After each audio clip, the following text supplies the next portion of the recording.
Hello and welcome to Three Keys to Success for Microsoft 365 Backup. Today's webinar is sponsored by Veeam and produced by Actual Tech Media. My name is Scott Becker. I'm from Actual Tech Media and I'm excited to be your moderator for this special event. Now, before we get to today's great content, we do have a few housekeeping items that will help you get the most out of this session. First off, we want this to be an informative event for you, so we encourage any questions in the questions box in our webinar control panel. Not only will we have team members responding to questions during the live event, but we'll also have a dedicated Q&A session at the end of the presentation where we'll discuss in greater detail some of the top questions that you ask. That Q&A panel is also the place to let us know about any technical issues you might be experiencing. A browser refresh will fix most audio, video, and slide advancement issues. But if that doesn't work, let us know in the Q&A and we'll provide further technical assistance. Second, in the handout section of your webinar control panel, you'll find that we're offering several resources. There are links to a Microsoft 365 Backup for Dummies book, a Microsoft 365 Backup guide, and a free 30-day trial license of version 6 of Veeam Backup for Microsoft 365. You'll also find in there a link to the Actual Tech Media Guerrilla Guide Book Club, a link to our ATM Event Center with a calendar of upcoming events, and the prize terms and conditions. And at the end of this webinar event, we will be awarding a $300 Amazon gift card to one lucky registrant. Of course, you must be in attendance during the live event to qualify for that prize, and you can find the terms and conditions at the bottom of the handout section. Finally, one of the best benefits of this event is the opportunity to ask a question of our expert presenters. To help encourage your questions, we have a special additional prize. That's another Amazon gift card, this one for $50, for the best question. So at the end of the event, we'll look at the questions, pick out the very best one, and contact that prize winner. And with that, let's get to today's fantastic content. It's my pleasure to introduce you to our presenters today. We have Edward Watson, Senior Global Product Marketing Manager at Veeam, and Corinne Bassett, Technologist for Product Strategy at Veeam. Edward, Corinne, welcome. Thanks, Scott. Thanks, everyone, for joining today.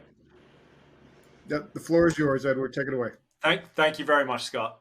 So today we've got something a little bit different, a little bit hopefully interesting here. So we're going to give you 3 keys to success if you're thinking about backing up Microsoft 365, or if this is something you look to do in the future.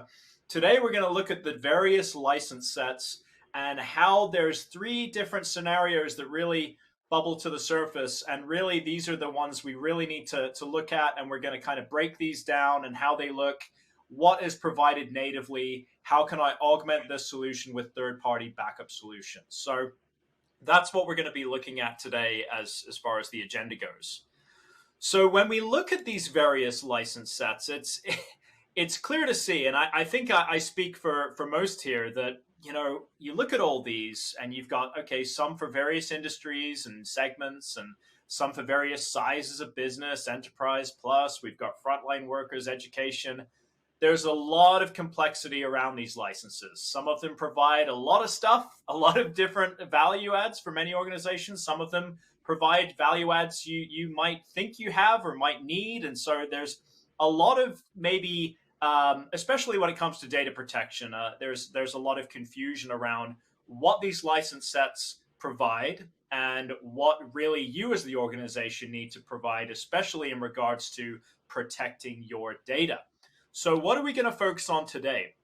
We are going to focus on specifically enterprise licenses. Those are the common licenses that, at least from our side at Veeam, we see quite often. And hopefully, if you do have those enterprise licenses, would love to hear your experience on managing these and your perception as we go throughout this presentation. So take us through kind of a big picture level here, Corinne, on these e-plans. So I remember when I was approached, like, hey, could you give us a breakdown of Microsoft licensing? And I just kind of looked at them like, oh yeah, can you give this to us by tomorrow? I'm like, hold on.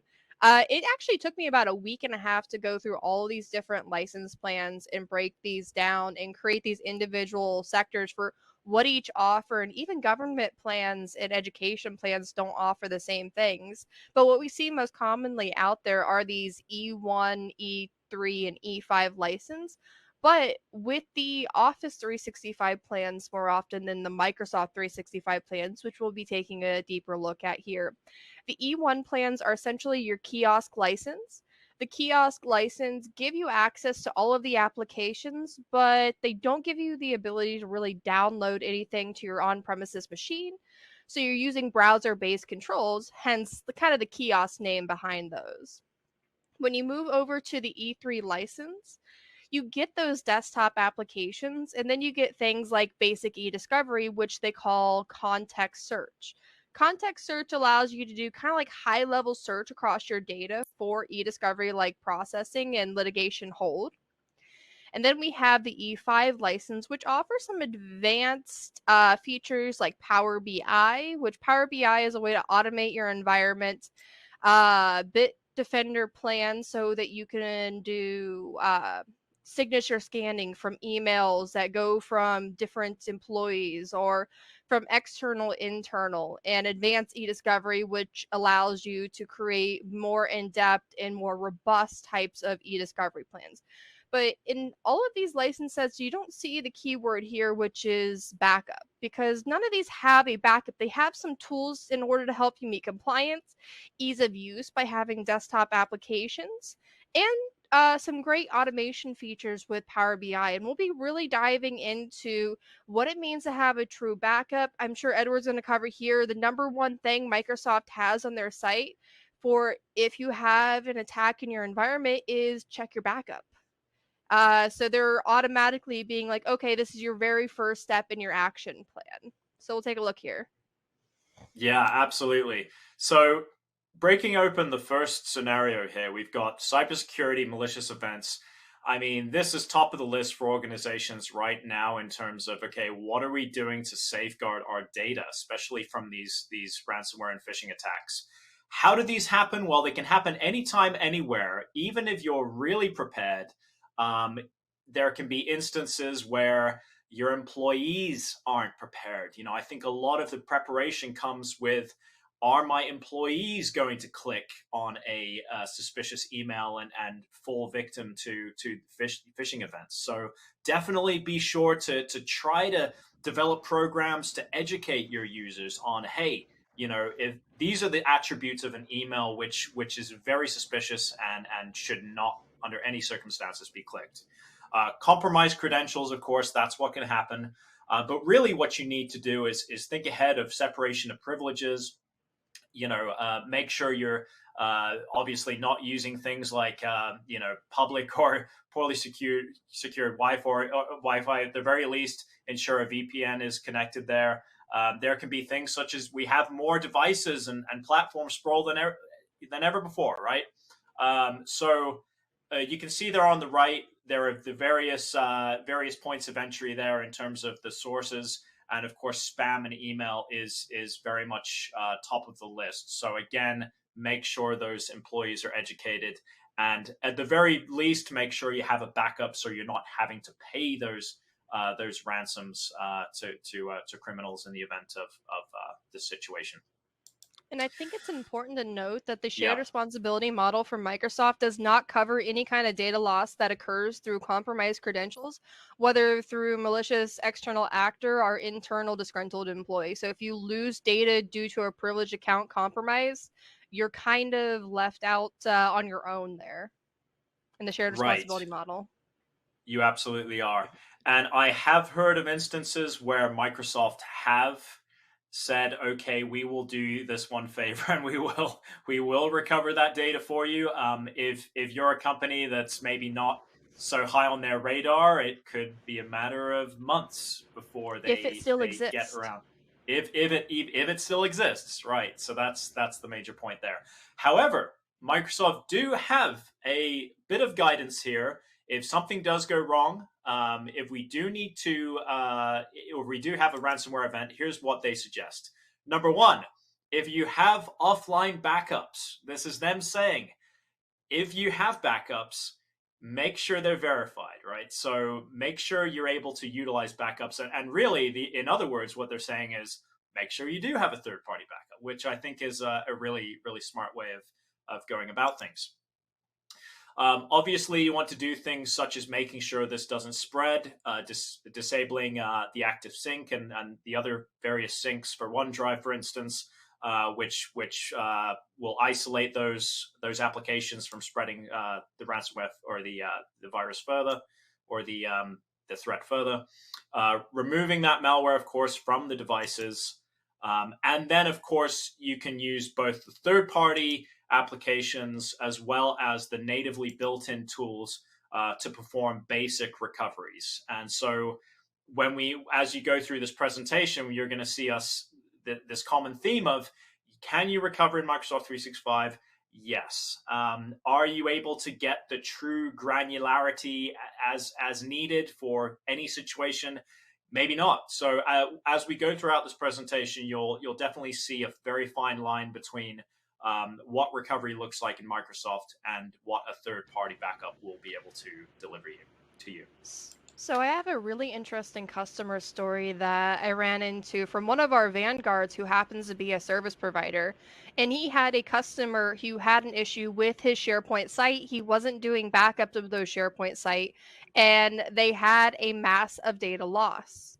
Well, they had to wait weeks for Microsoft in order for them to restore any amount of data from that SharePoint site back to their production environment. And in that time, they started to generate new data. When they do restoration of sites through Microsoft, they do full site restoration back to the point in time that the recovery was initiated without merging the change files. So they lost a week and a half's worth of data because they weren't able to do granular recovery of what's changed in their environment. So it's very important to know what kind of restoration, even if you can, maybe it's not the best because you're going to lose this much data. Yeah, good, excellent example of that recovery difference there, Corinne. So clearly there's some good guidance here. Ultimately, as you're going to go through this, you're going to see more recommendations on what the best line of defense is. But Corinne's actually going to run us through what the capabilities actually look like on a E1 through E5 basis. So feel free to take it away, Corinne. All right, so we'll start off with, first of all, the E1 license, which are, again, the kiosk license. These are part of the O365 Microsoft license set. In this case, it does mirror to the Microsoft 365 license set, which is what you have versioning, meaning if you make an update to a Word document or a SharePoint site document, you have different versions. Now, these versions aren't exactly with every single change and every single bit that's changed within that document, but they do get a few minutes, in some cases the 10 minutes, depending on what your sync cycle is for your organization. So you're able to sometimes roll back a file if you do accidentally delete something, or the intern accidentally deletes something. Whatever the case might be, if you've had data loss, you can try to roll back to a version from the date. What this doesn't cover are data loss prevention, which is the ability to prevent exporting data from your organization. You do not get any access to conditional access. Conditional access allows you to deny users access based off of specifications, whether it's if they log in and they're a risky sign in from across the world. So they signed in from, say, Georgia just now, and then India was the next sign in that popped up 10 minutes later. That would be flagged as a suspicious sign in, and that would flag that account and not allow sign-ins. That would be conditional access. Then we have the separation of privileges. The separation of privileges allows you to do granular backups separate from the production data, which this is kind of where Microsoft falls off the boat here. All of the data is being saved and backed up, and even with the litigation holds, with the same accounts that have privileged access to your organization on the same back-end data sources. So without something like a backup process, your data is living side by side. And I know we used to kind of joke about this when we were on-prem, and we'd say, oh, where's your SQL backup? it's on the same server that my SQL database is. And we'd make a joke like, no, it's over there. But when we went to the cloud, it seems like we'd lost this concept and we started to have all of these issues. So you need to have a separate backup with a separate privilege access, separate administrative privilege access from your production data. Then having proactive threat detection. This is something that is nice from the E5 license and something I've got to play with some. If you have E5 license, you're able to go into messages and links and documents and detect if there's malicious malware or anything like that in your environment, and it'll automatically remove it from you. So those are some things that E5 happens, but it don't give you that separation of data that you need from your production environment, along with the separation of privileges. And that takes us to our next section here.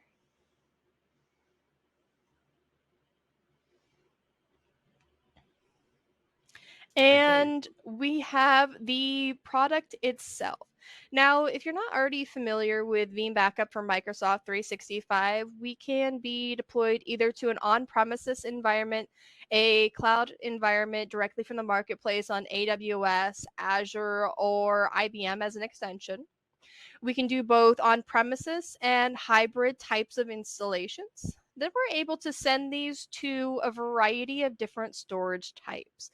Whether you're looking to send this off to a separate cloud or you have a separate Microsoft account that has separate privilege access from your primary infrastructure, which is perfectly valid as long as the same credentials can't log in across the board, you have that separation of data. And then the additional compliance from these object storage to an additional copy of that data to Amazon S3 Glacier or Microsoft Azure Archive. These allow you to tear off those longer term backups into a much cheaper storage type, which will save you tons of money for those longer compliances that tend to be necessary nowadays for the 5 to 10 year mark range in businesses. And last, from those backups, we're able to do restorations through 4 different explorers,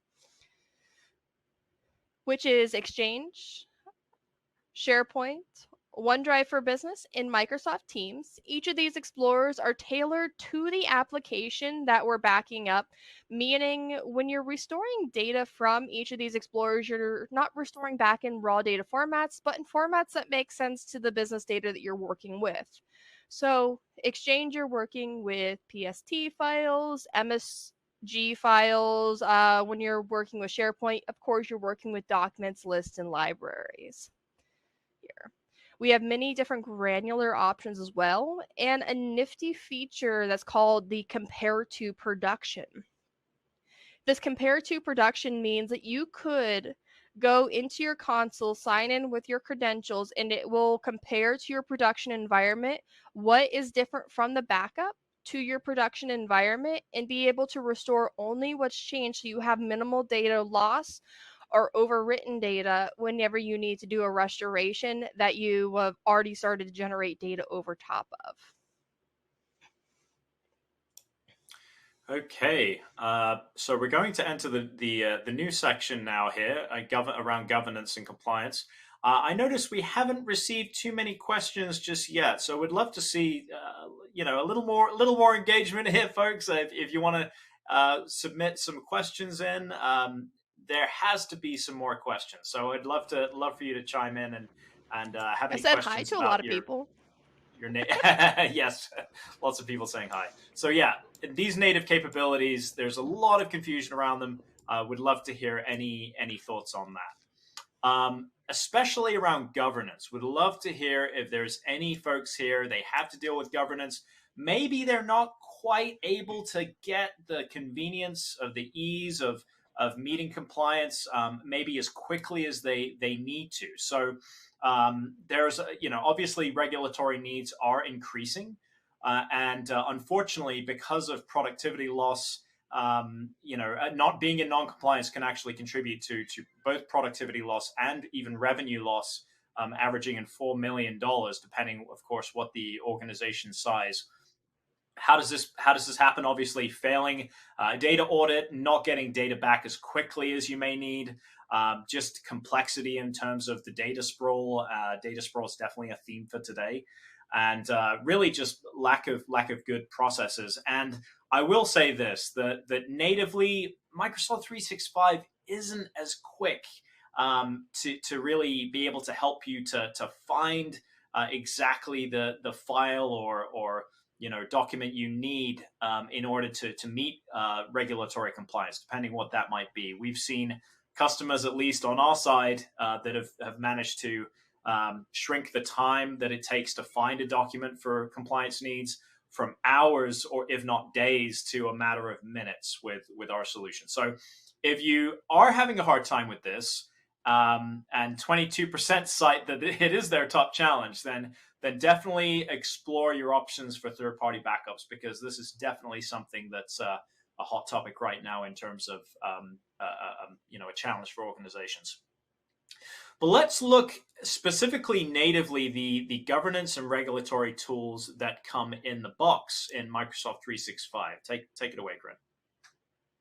Yeah, so again, we'll start off here with the E1 license, which is our kiosk license, meaning you get browser access to all of your applications. With this, you get something called privacy management. This offers the ability to give classifications to your data. This is something you do have to manually tag. So you'll tag, hey, this is high, this is low, this shouldn't be sent outside of the organization, which is nice for governance and compliance. The next thing we'll look at here is the legal hold.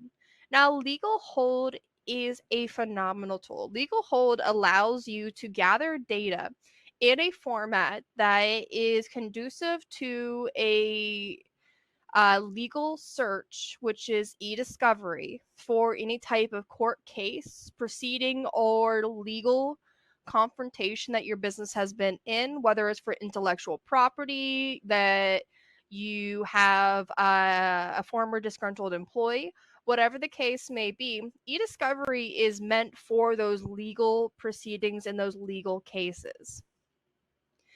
With legal hold that's offered with the E3 and the E5 license, you get the basic function, which is being able to do context search across the board.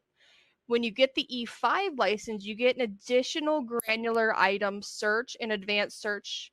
This search is very hard to learn. I will say you can spend probably a week's worth of course figuring out how to properly do this, because it is meant for a legal team to then provide data for legal cases, and being properly trained on this is a tool to be used for that. The next thing is called insider risk management.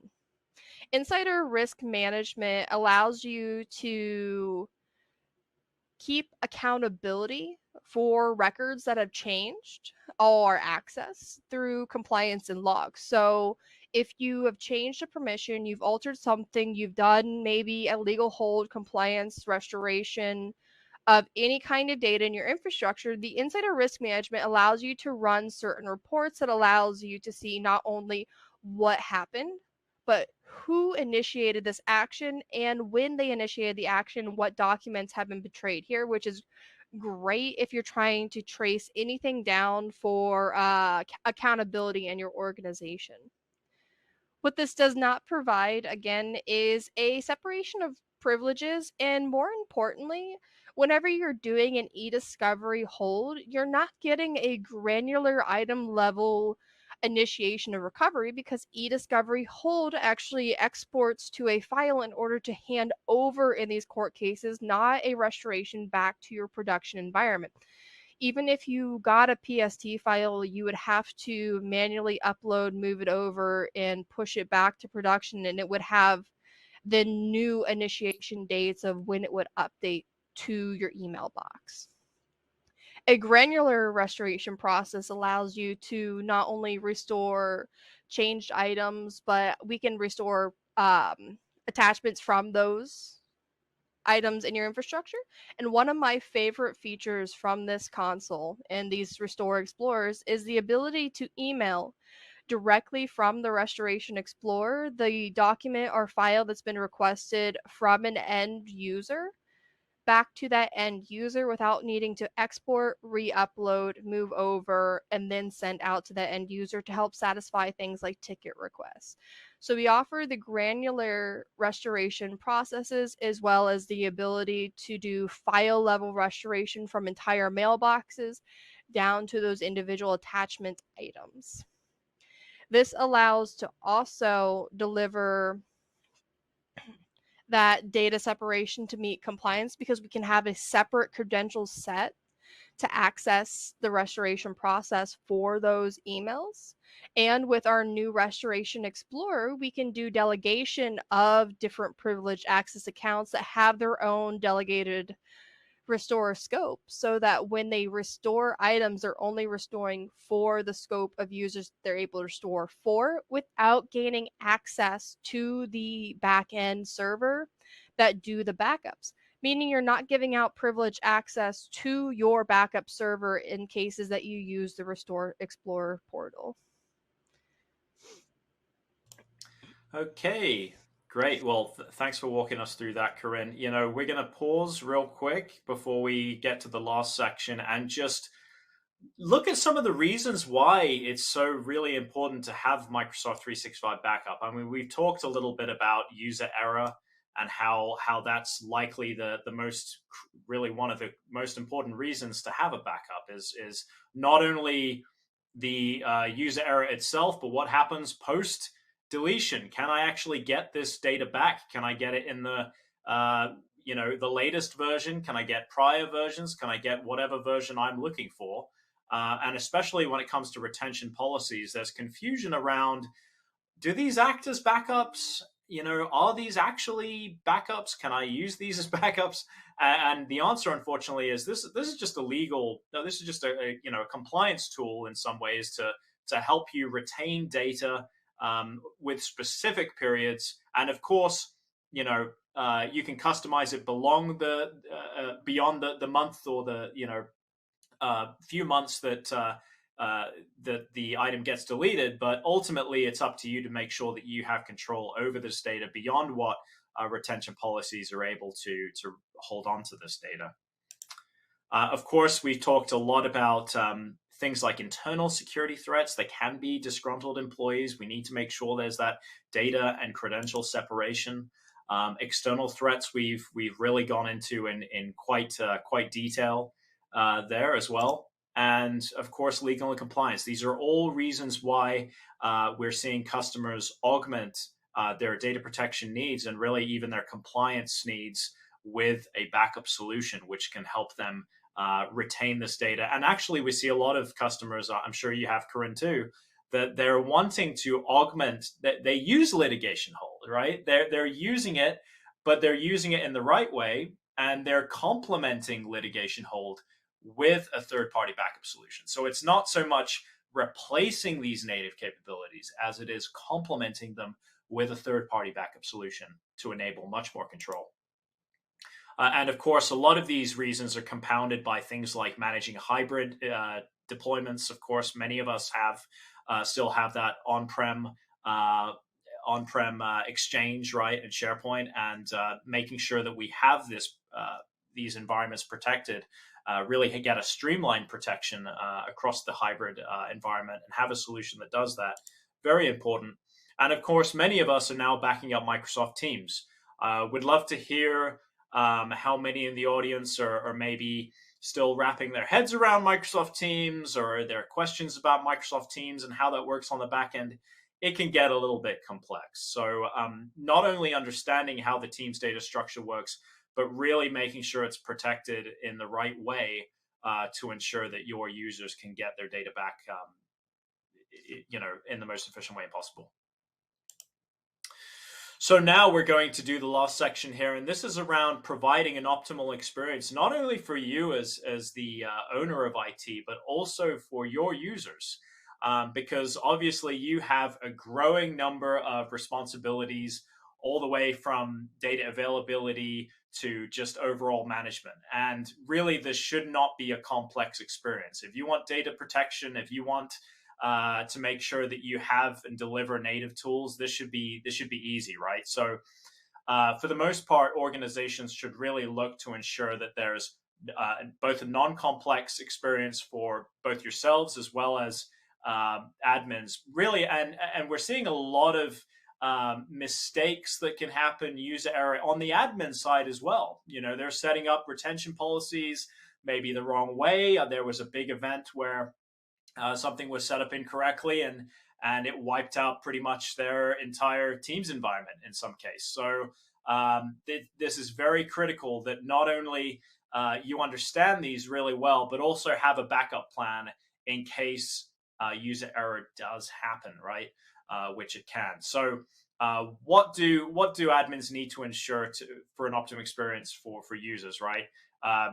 Tailored backup, making sure there's ease of recovery, restoration flexibility that goes along with self-service as well, and making sure that you as the admin have a centralized management experience as well. So we're going to go into a lot of these native capabilities now, as we have for the other sections, and really look at what does provide you, both as the admin and the user, with a really optimum experience, and how third-party backups can really help augment as part of that. Okay, take it away, Corinne. So I remember when I first got approached about this presentation, because at first I had to make the license and what we were doing with the license. And then we were going through, how do we group this into categories for the best way to absorb this to our audience? And we got to the third point, and we were kind of him-hawing on what we were going to do. And I'm like, what about the admin experience? The admin experience is one of the most important experiences that you have when it comes to usability of a product, because you already wear a ton of different hats. It's generally not your day job, and you want something easy, something that helps you throughout your day. So with Microsoft, they do offer some basics, which is going to be Microsoft Learn. I myself like to hop on Microsoft Learn, go through a couple of their courses. They have free courses for their certifications. If you want to learn compliance, they actually have an entire compliance course, an e-discovery course, all for free on their website. I highly recommend, if you are starting a new sector of Microsoft and you want to learn about it, before you go out and pay for a third party, see if Microsoft already has it. Because sometimes within their training, they will spin up a virtual environment and walk you through how to implement it in this virtual environment as if you were doing it in your own, which, in my opinion, there is no better experience than hands on learning, especially when it comes to learning best practices and how features are supposed to work. Is this supposed to happen when I click on this button? Is this blade supposed to come out? Why did my screen scroll over? This is a great place to start. Another thing to take a look at is going to be your compliance score. Microsoft used to have something they called the Security and the Compliance Center. Now, they've since moved this into two separate administrative centers. So they now have what I believe they're calling the Defender Center, which is the Security Center, and the Compliance Center, which is going to have this compliance score. This compliance score is built around many of the common regulations that you might run into in your infrastructure. Now, not all of them are going to apply to you, but it is a good way to start your hardening process.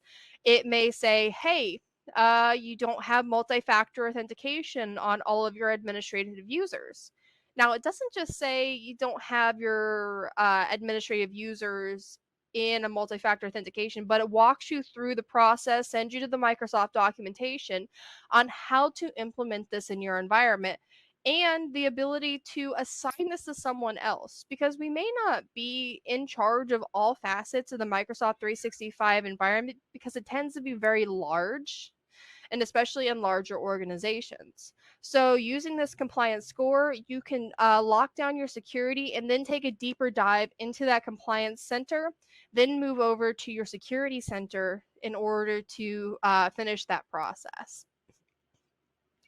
The next thing here is the access to desktop applications. I will say I am still a huge proponent myself of having Outlook on my machine.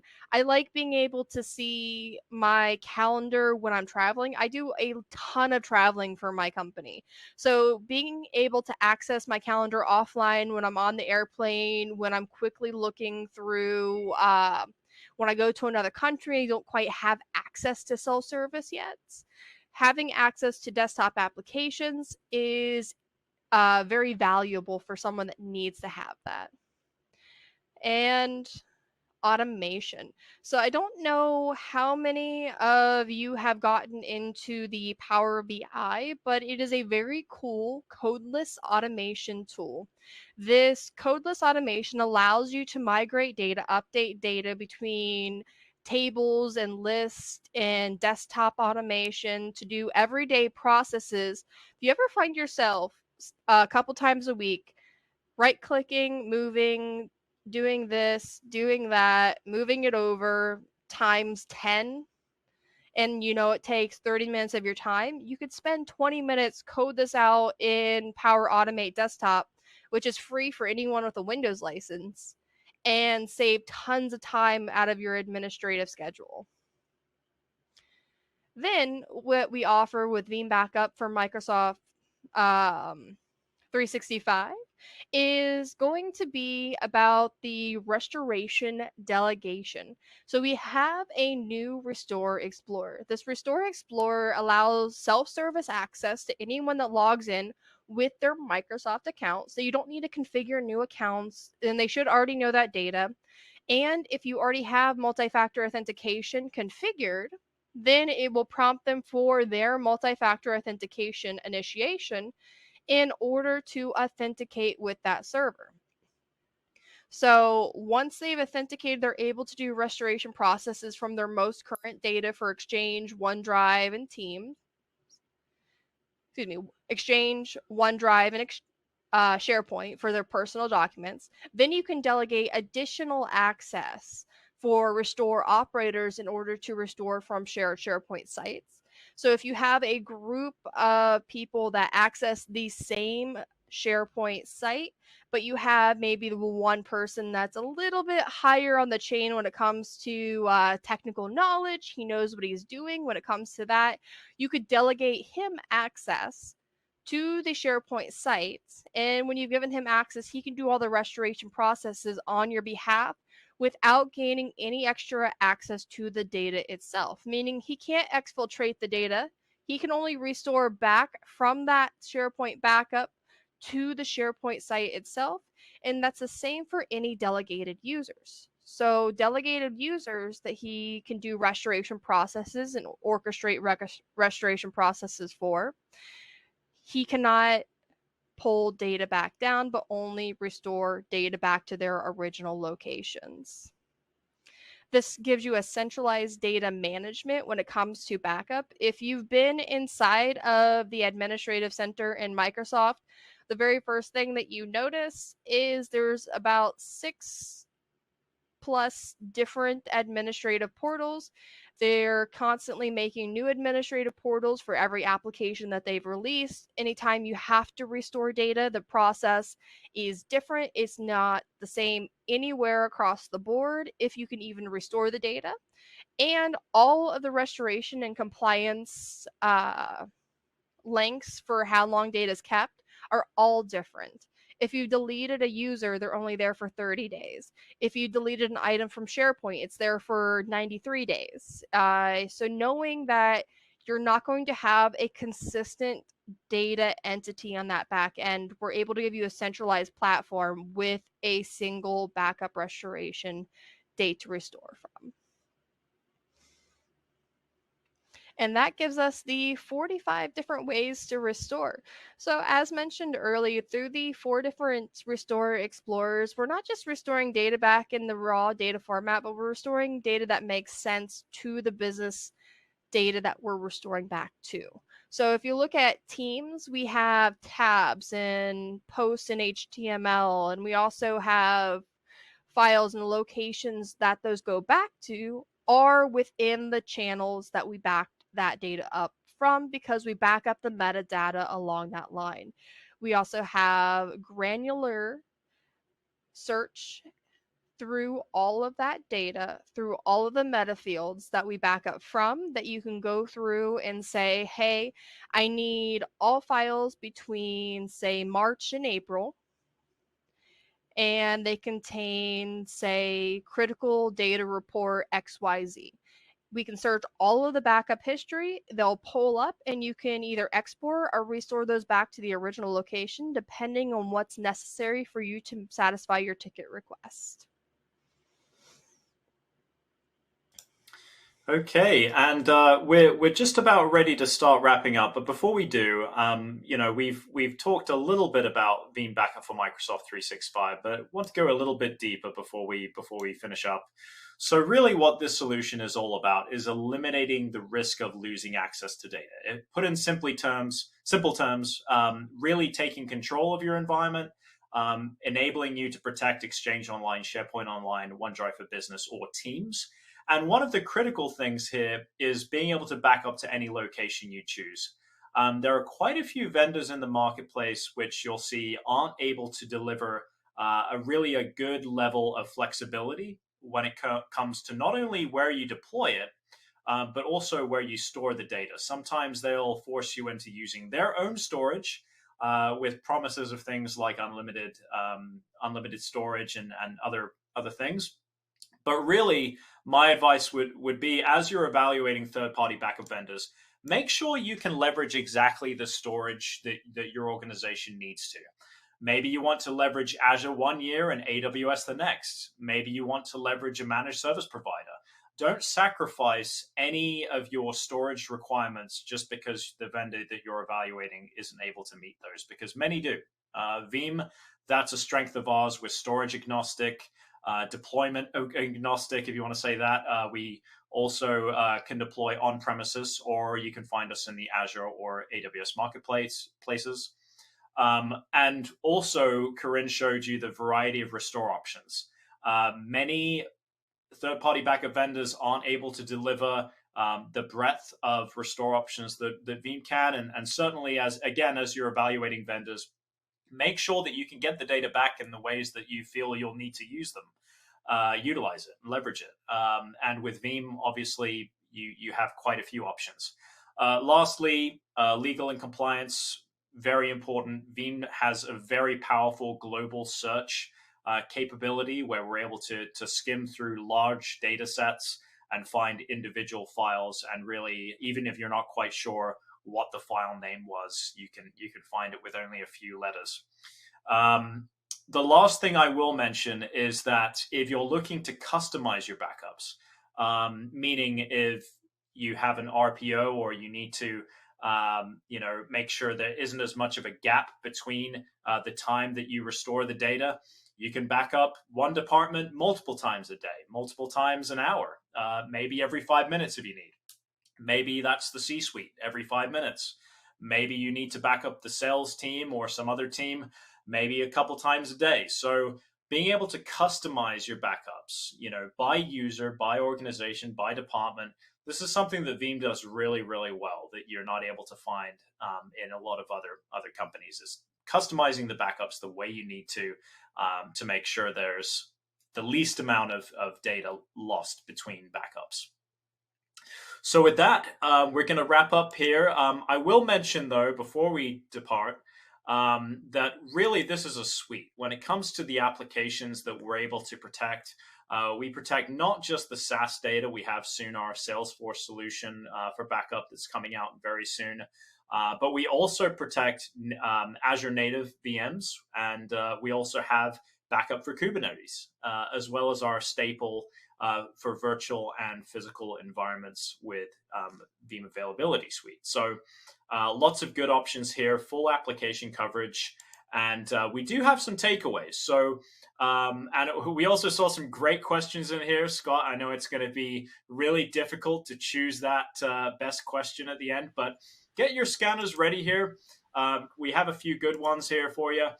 Firstly, read up or share this Teams ebook, so feel free to snap that with your QR code.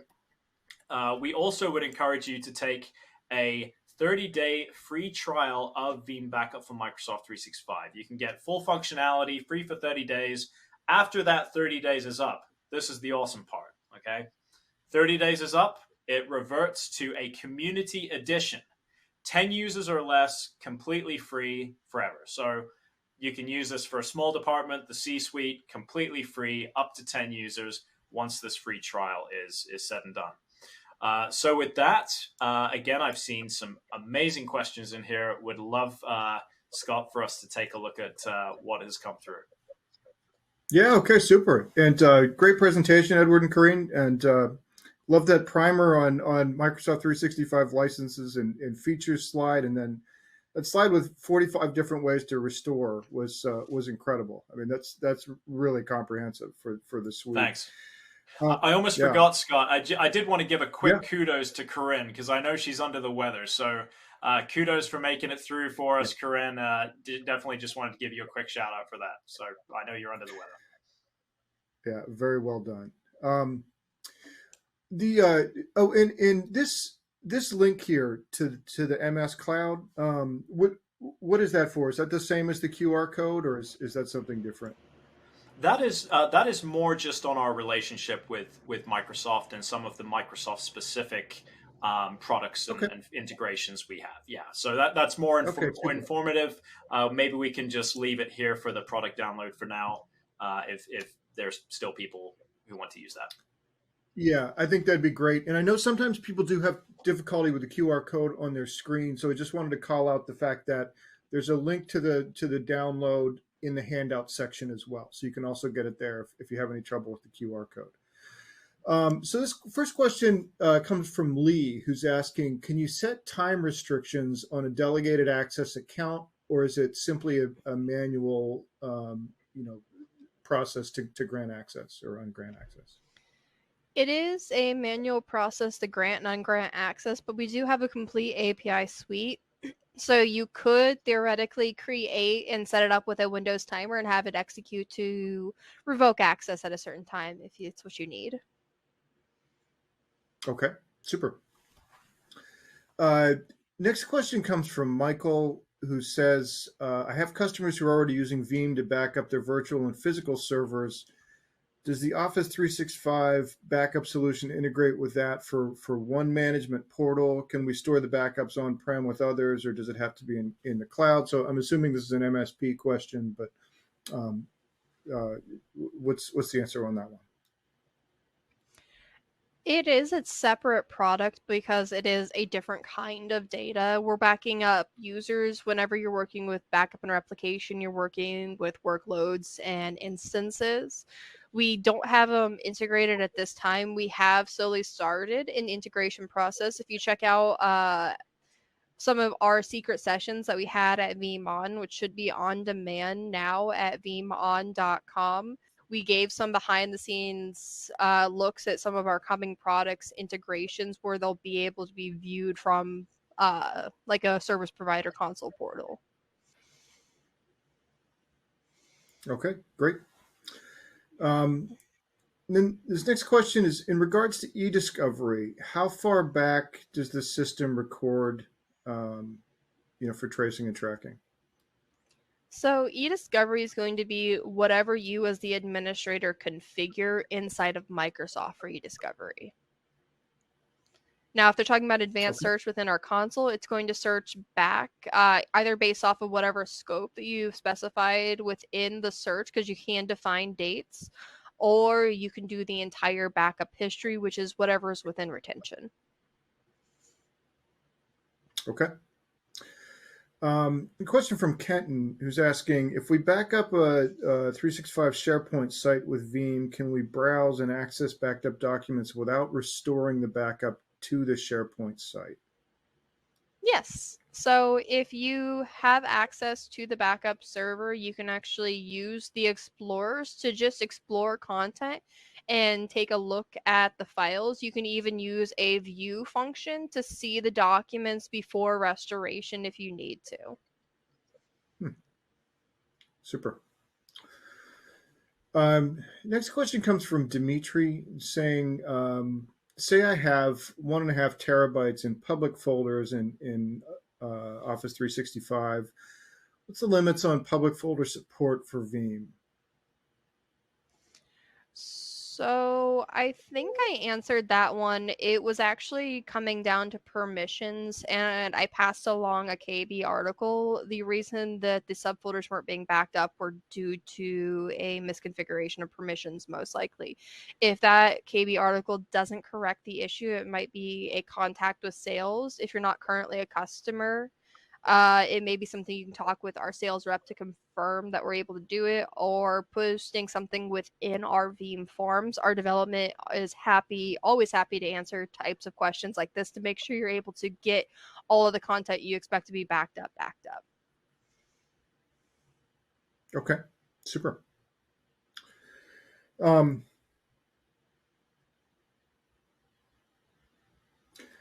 Another question from an existing customer asking about, I use Veeam backup and replication today. Is this product similar?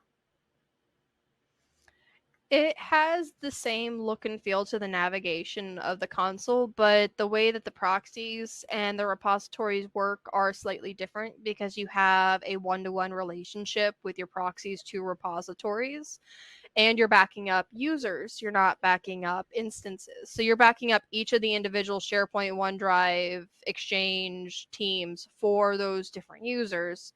You're not backing up instances. So similar but very different. We want to separate the concepts. If you can use Okay, one, I can guarantee you can use the other. okay, fair enough. Um, and somebody was interested in what you guys were saying about Teams. They're saying, how does backing up Teams work? And I guess I sort of have a follow up to that as well. Is backing up Teams the same as backing up SharePoint, or are they different? Is it different data stores now? So actually, SharePoint and Teams have similarities because they all share the same Office 365 groups. Uh, it's an abstract Teams is an abstraction layer for many of Microsoft backend offerings. Whenever you send a private message back and forth between users in private chats, it's actually going through Exchange. Whenever you send a file to someone, even if you don't send it from your OneDrive account, it actually sends through OneDrive on the back end to the target user. Anytime you're working inside of a channel, it's using a back-end SharePoint site at that time to then send and aggregate data between data entities. If you have file extensions and tabs, those are all pulling from those other Microsoft and third-party products for the back-end data.